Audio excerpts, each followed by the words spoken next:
विश्वास वही, रफ्तार नहीं।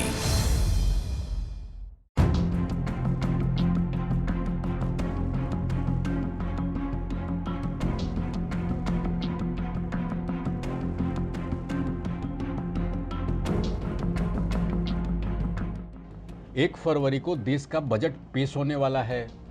प्री बजट मीटिंग में वित्त मंत्री निर्मला सीतारमण कई बार कह चुकी हैं कि इस बार का बजट सबसे अलग होगा। ऐसा बजट पहले कभी नहीं देखा गया है। खास बात यह है कि इस बार बजट प्रकाशित नहीं होगा, ऑनलाइन होगा।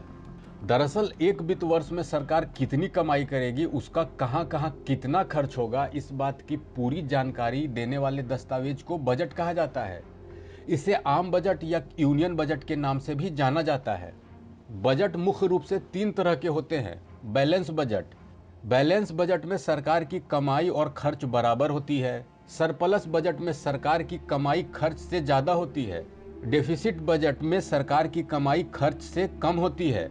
आपने कई बजट भाषण में महंगाई दर मतलब इन्फ्लेशन का खूब जिक्र सुना होगा। महंगाई दर का मतलब करेंसी की वैल्यू गिरने से है। इससे खरीदने की क्षमता घट जाती है। खरीदने की क्षमता घटने का मतलब मांग में कमी आने से है। बजट में राजकोषीय घाटा का भी जिक्र किया जाता है। दरअसल सरकार हर साल कमाई का लक्ष्य निर्धारित करती है। उम्मीद से कम कमाई होने को राजकोषीय घाटा कहा जाता है। बजट में विनिवेश का भी खूब जिक्र होता है। सरकार कम कमाई होने की सूरत में अपनी संपत्ति बेचकर भरपाई करती है। इसे ही विनिवेश मतलब डिसइन्वेस्टमेंट कहा जाता है। बजट में जीडीपी का भी खूब जिक्र किया जाता है। किसी भी देश की अर्थव्यवस्था और बजट के लिए जीडीपी खास होता है। इसे सकल घरेलू उत्पाद के नाम से भी जाना जाता है। भारतीय जीडीपी में सबसे ज्यादा योगदान सर्विस सेक्टर का है। जीडीपी एक वित्तीय वर्ष में उपभोक्ता, व्यापार, सरकार के खर्च को जोड़ने पर निकलता है। कितने मूल्य की गुड्स और सर्विस को पैदा करना भी जीडीपी कहा जाता है।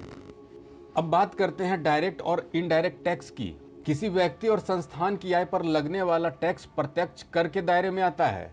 इसे डायरेक्ट टैक्स भी कहा जाता है। इसमें इनकम, कारपोरेट और इनहेरिटेंस टैक्स शामिल हैं। गुड्स और सर्विस पर लगने वाले टैक्स अप्रत्यक्ष कर होते हैं। इसे इनडायरेक्ट टैक्स भी कहते हैं। इसमें custom duty, excise duty, GST भी शामिल हैं।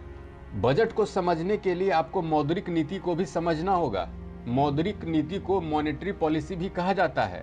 रिजर्व बैंक अर्थव्यवस्था में रुपए की आपूर्ति को कंट्रोल करता है। यह मौद्रिक नीति से होता है। इसमें महंगाई पर रोक लगती है। इससे आर्थिक विकास दर के लक्ष्य को हासिल करने की कोशिश भी की जाती है। बजट की घोषणाओं के बाद उसे लागू करने की प्रक्रिया शुरू होती है।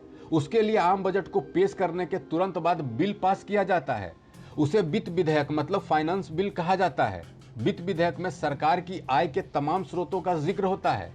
अगर इस बार के बजट को देखें तो कोरोना संकट के कारण लॉकडाउन लगाया गया और उसका असर अर्थव्यवस्था पर भी पड़ा। लॉकडाउन के कारण कई लोगों की नौकरी चली गई। भारत की आर्थिक विकास दर भी नीचे गई। आर्थिक विकास दर सरकार का प्रोजेक्शन होता है। लॉकडाउन में वेतन कटौती भी देखी गई। सरकार ने 20 लाख करोड़ के पैकेज का ऐलान किया, लेकिन सैलरी क्लास को कुछ खास नहीं मिला।